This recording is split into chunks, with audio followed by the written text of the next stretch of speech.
தந்தை மகன் தூய ஆவியின் பெயராலே ஆமென்.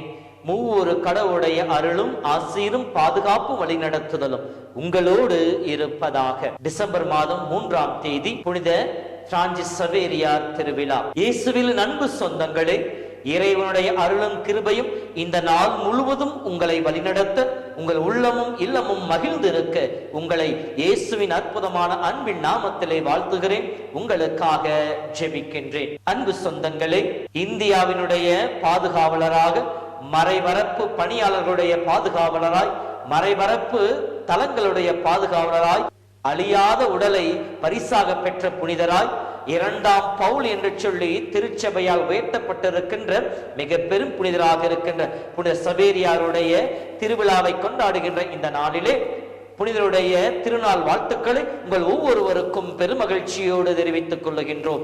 சிறப்பாக அவருடைய பெயரை தாங்கி இருக்கின்ற, பெயர் கொண்ட திருவிழாவை கொண்டாடி கொண்டிருக்கின்ற ஒவ்வொரு சகோதர சகோதரிகளுக்கும் நம்முடைய வாழ்த்துக்களை உரித்தாக்கிக் கொள்ளுகின்றோம். மார்க்கு புத்தகம் 16-17 படிக்கிறது போல, உலகெங்கும் சென்று படைப்பிற்கெல்லாம் நற்செய்தியை பறைசாற்றுங்கள், தந்தை மகன் தூய ஆவியின் பெயரால் திருமுழுக்கு கொடுங்கள், நம்பிக்கை கொண்டோர் மீட்பு பெறுவர் என்ற வார்த்தையை தனது வாழ்வின் மையமாக கொண்டு இந்தியாவிற்கு வந்து 1542 1552 வரை இந்த 10 ஆண்டுகளிலே பல்லாயிரக்கணக்கான மக்களுக்கு இயேசுவை அறிவித்து, இயேசுவின் அனுபவத்தை கொடுத்து, இயேசுவின் அருகிலே கொண்டு வந்து மீட்பை பெற்றுக் கொடுத்த ஒரு புனிதர் தான் புனித பிரான்சிஸ் சவேரியார். 1506ஆம் ஆண்டு புனித சவேரியார் கோட்டையிலே வளமை வாய்ந்த பெற்றோருக்கு, செல்வ செழிப்பு மிக்க பெற்றோருக்கு 6வது மகனாக பிறந்தவர் தான் இவர். இளமை முதலே எல்லா செல்வ செழிப்போடு வளர்ந்தவர். தன்னுடைய 9வது வயதிலே தந்தை இழக்கின்றார். 12வது வயதிலே தாயினுடைய அரவணைப்போடு பாரிஸில் இருக்கின்ற பார்பரா பல்கலைக்கழகத்திற்கு மேற்படிப்பிற்காக செல்லுகின்றார். படிப்பிலே திறமை மிக்கவராக, அனைத்து திறமையும் கொண்டவராக இருக்கின்றார். அதன் வழியாக அந்த கல்லூரியிலேயே விரிவுரையாளராக, பேராசிரியராக பணியாற்றும் அந்த கொடையும் பெற்றுக் கொள்ளுகின்றார். புகழின் உச்சிக்கு செல்ல வேண்டும் என்று சொல்லி வாழ்ந்து கொண்டிருந்த இவரை, அவரோடு தங்கியிருந்த புனித இனாசியார், ஒருவன் உலகமெல்லாம் தனதாக்கி கொண்டாலும் தன் ஆன்மாவை இழப்பார் என்றால் அவருக்கு வரும் பயன் என்ன என்கின்ற வார்த்தையை சொல்லி அவரை இயேசுவின் சீரத்துவத்திலே பங்கெடுக்க வைக்கின்றார். 1534 சிறுமலர் என்கின்ற இயேசு சபை என்கின்ற ஒரு நிறுவனத்தை உருவாக்குகின்றார்கள். தொடர்ந்து அவர்கள் புனித நகரத்திலே நற்செய்தி பணி ஆற்ற விரும்புகின்ற பொழுது அங்கே முகமதியருடைய ஆதிக்கம் அதிகமாக இருந்தனாலே அவர்கள் பின்தங்குகின்றார்கள். 1537 குருவாக திருநிலைப்படுத்தப்பட்ட இவர் 1538 அப்போதைய திருத்தந்தை 3ஆம் யோவானுடைய பரிந்துரையை ஏற்று தன்னுடைய சபை தலைவராக இருக்கிற புனித இஞ்ஞாசியாருடைய வழிகாட்டுதலினாலே இந்தியாவை நோக்கி பயணிக்கின்றார். 1541 தன் பயணத்தை துவங்கியவர் ஏறக்குறைய 13 மாதங்கள் கடல் பயணம் மேற்கொண்டு 1542 மே மாதம் கோவாவை வந்து சேருகின்றார். ஏற்கனவே அங்கே கிறிஸ்துவம் பரவி இருந்தது. ஆனால் அவர்கள் அடிப்படை ஜெபங்கள் கூட தெரியாமல் மற்றும் ஆன்மீகத்திலே அந்த அளவுக்கு ஆளப்படாமல் வாழ்ந்து கொண்டிருந்தார்கள். இவர்களை கண்டு அங்கு ஏற்கனவே இருந்த 4 குருக்களோடு இணைந்து அவர்கள் மத்தியில் இருந்த நோய் நொடிகளை குணமாக்குகின்றார். இயேசுவின் நற்செய்தியை அவர்களுக்கு அறிவிக்கின்றார். தொடர்ந்து தமிழகத்தினுடைய தென் பகுதிக்கும் கடற்கரையோரமாக வந்து மணப்பாடி என்கிற பகுதியை தன் தலைமையிடமாக கொண்டு அதை சூழ்ந்து அந்த கடற்கரை பகுதியிலே மக்களுக்கு நற்செய்தியை அறிவிக்கின்றார். மக்கள் மத்தியில் இருந்த நோய் நொடிகளை குணமாக்குகின்றார். தமிழை கற்றுக்கொண்டு அவர்களுக்கு ஏற்ற விதத்தில் எளிய முறையிலே மறைக்கல்வியை கற்றுக் கொடுத்து இயேசுவின் அனுபவத்தை கொடுத்து கொண்டிருக்கிறார். இலங்கைக்கு சென்றதாகவும் ஜப்பானுக்கு சென்று நற்செய்தி பணியாற்றி அங்கே புத்த மதம் வேரூன்றி இருந்த போதும் கூட ஆயிரக்கணக்கான மக்களை கிறிஸ்துவத்திலே பங்கெடுக்க செய்ததாகவும், அங்கே இருந்து சீனாவிற்கு செல்ல முற்படுகின்ற பொழுது சான்சியான் தீவிலே உடல்நலக்குறைவினாலே 1552ஆம் ஆண்டு மரித்ததாகவும் சொல்லப்படுகின்றது. அவரோடு இருந்த உதவியாளர்கள் அவருடைய எலும்பையாவது சொந்த நாட்டிற்கு எடுத்துச் செல்ல வேண்டும் என்பதற்காக அவருடைய உடலை சுண்ணாம்பினால் தடவி அங்கே சான்சியான் தீவிலே அடக்கம் செய்கின்றார்கள். 3 மாதங்கள் கழித்து அந்த உடலை எலும்புகளை எடுக்கலாம் என்று சொல்லி அவர்கள் உடலை அந்த இடத்தை கலரையை தோண்டி பார்க்கின்ற பொழுது அவருடைய உடல் அழியாமல் இருந்தது. மேலும் அந்த உடலில் இருந்து நறுமணம் வீசக்கூடியதாக இருந்ததாக சொல்லப்படுகிறது. இப்பொழுது அவருடைய உடல் கோவாவில் இருக்கின்ற போம் ஜீசஸ் என்கின்ற தேவாலயத்திலே வைக்கப்பட்டிருக்கின்றது. இறைவனுக்காக தன்னை அர்ப்பணித்தவரை அவருடைய உடல் அழியாமல் இறைவனும் பாதுகாத்தார் என்பது இறைவனுக்காக நாம் பணி செய்கிற பொழுது இறைவன் அதற்கான கைமாறை கொடுப்பார் என்கின்ற மிக சிறந்த ஒரு உதாரணமாக இருப்பவர் புனித பிரான்சிஸ் சவேரியார். புனிதருடைய பெருவிழாவை சிறப்பிக்கின்ற நாளிலே, இன்றைய நாளிலே 3 கேள்விகள் நம் முன்னால் வைக்கப்படுகின்றன. ஒன்று, நான் ஆண்டவருக்காக எதை செய்தேன், எதை செய்து கொண்டிருக்கின்றேன், என்ன செய்ய போகின்றேன். நாம் நமக்காகவும் நம் குடும்பத்திற்காகவும் நாம் சார்ந்தவர்களுக்காகவும் இந்த உலகில் இன்பங்களுக்காகவும் எதையோ செய்து கொண்டிருக்கின்ற நேரத்தில் என் ஆண்டவருக்காக, நற்செய்திக்காகவும் இயேசுவிற்காகவும் நான் எதை செய்கின்றேன். நம் வாழ்வின் முடிவிலே நம் முன்னால் வைக்கப்படுகின்ற ஒரே ஒரு கேள்விதான், ஆண்டவருக்காகவும் அவருடைய அரசாட்சிக்காகவும் நீ எதை செய்தாய் என்று சொல்லி. ஆம் அன்பு சகோதரமே, மத்தேயு நற்செய்தி 14:26 படிக்கிற போது, ஒருவன் உலகமெல்லாம் தனதாக்கி கொண்டாலும் தன் ஆன்மாவை இழப்பார் என்றால் அவனுக்கு கிடைக்கும் பயன் என்ன?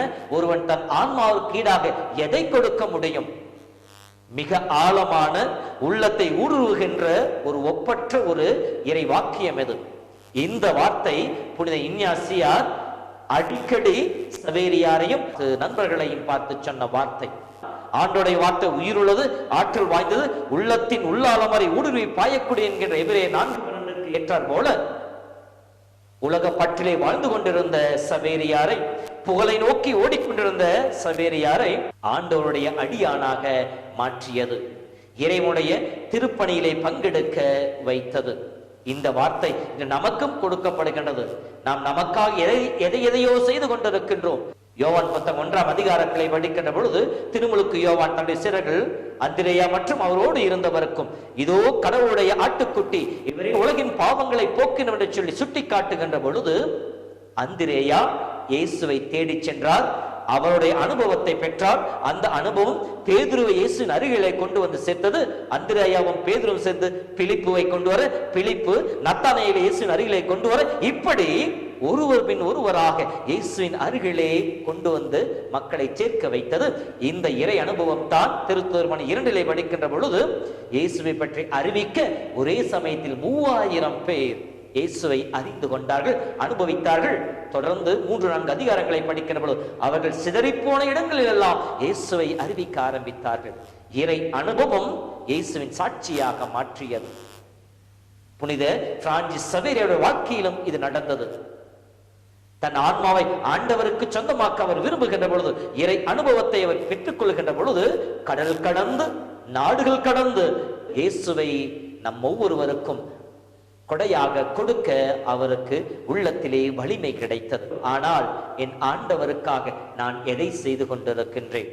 திருத்தூதர் பணி 20:24 பவுலியார் சொல்கின்றனவா, என்னை பொறுத்தவரை என் உயிரை ஒரு பொருட்டாக நான் கருதவில்லை, ஆண்டவர் எனக்கு கொடுத்த பணியை நிறைவேற்றி என் வாழ்வின் ஓட்டத்தை முடிப்பதே என் விருப்பம் என்று சொல்லுவாரே.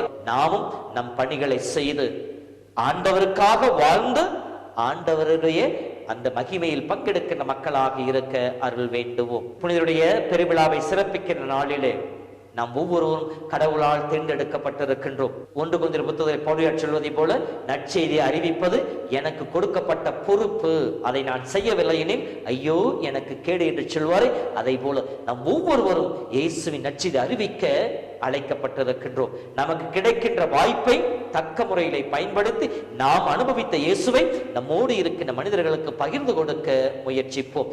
என் வாழ்விலே இறைவன் கொடுத்த ஆசீர்வாதங்கள், செல்வங்கள், நேரங்கள், கொடைகள், திறமைகள் அனைத்தையும் ஆண்டவருக்காக நான் பயன்படுத்துபவனாக இருக்கின்றேனா? ஆண்டவருக்காக நற்செய்தியை ஆட்டுகின்ற பொழுது என் வாழ்விலே வருகின்ற சிறு சிறு துன்பங்களை புன்முறுவலோடு ஏற்றுக்கொண்டு அதை பிறருடைய மனமாற்றத்திற்காகவும் மீட்பிற்காகவும் பயன்படுத்துவனாக நான் இருக்கின்றேனா? எனக்கு கொடுத்த வாய்ப்பை கொண்டு என்னோடு இருக்கின்ற மனிதர்களை திடப்படுத்தி அவர்களை நம்பிக்கையை வளர்க்கக்கூடியவராக நான் வாழ்ந்து கொண்டிருக்கின்றேனா? நான் பெற்றுக்கொண்ட இயேசுவின் அனுபவத்தை என்னோடு இருக்கின்ற மனிதர்களுக்கு பகிர்ந்து கொடுத்து அவர்களையும் இயேசுவின் அன்பிலே வாழச் செய்கின்ற அந்த ஒப்பற்ற காரியத்தை நான் செய்து கொண்டிருக்கின்றேனா? இந்த கேள்விகளுக்கு நாம் பதில் காண முற்படுகின்ற பொழுது நிச்சயமாய் பவுலடியாரை போல நற்செய்தி ஆற்றும் பணியிலே நமக்கு வருகின்ற துன்பங்களை கடவுள் மேல் நம்பிக்கை கொண்டு மகிழ்ச்சியோடு எதிர்கொண்டு அது நம் பாவங்களுக்கு கழுவாயாக அமைந்திடவும் பிறர் இயேசுவை அறிந்து கொள்ள வாய்க்காலாய் மாறிடவும் அதை மாற்றிடுவோம். புனிதரை மேன்மைப்படுத்திய இறைவன் தாமே நம் ஒவ்வொருவரையும் ஆசீர்வதித்து நம் வாழ்விலும் அவருடைய அன்பை சுவைக்க செய்தருள்வாராக. புனித பிரான்சிஸ் சவேரியாரே, உம்மிடம் இருந்த அதே ஆன்மீக தாகம் நாங்களும் பெற்றுக்கொள்ள ஆண்டவரை இன்னும் அதிகமாய் அனுபவித்து அதை எங்களோடு இருக்கிற மனிதர்களோடு பகிர்ந்து வாழ இறை அருளை பெற்றுத்தாரும் எங்களுக்காக வேண்டிக் கொள்ளும். ஆண்டவர் உங்களோடு இருப்பாராக. எல்லாம் வல்ல இறைவன் தந்தை, மகன், தூய ஆவியின் பெயராலே ஆமேன். உலகமெல்லாம் எனக்காதாயம் என வாழ்ந்தவர் மகிழ்ந்ததில்லை. ஆன்மாவே எனக்காதாயம் என வாழ்ந்தால் கவலை இல்லை. அழியும் செல்வம் சேர்ப்பதா, அழியா ஆன்மாவை காப்பதா? அழியும் செல்வம் சேர்ப்பதா, அழியா ஆன்மாவை காப்பதா? இந்த கேள்விக்கு பதிலாய் வாழ்ந்தவர் யார்? அவரே புனித சவேரியார். உலகமெல்லாம் எனக்காதாயம் என வாழ்ந்த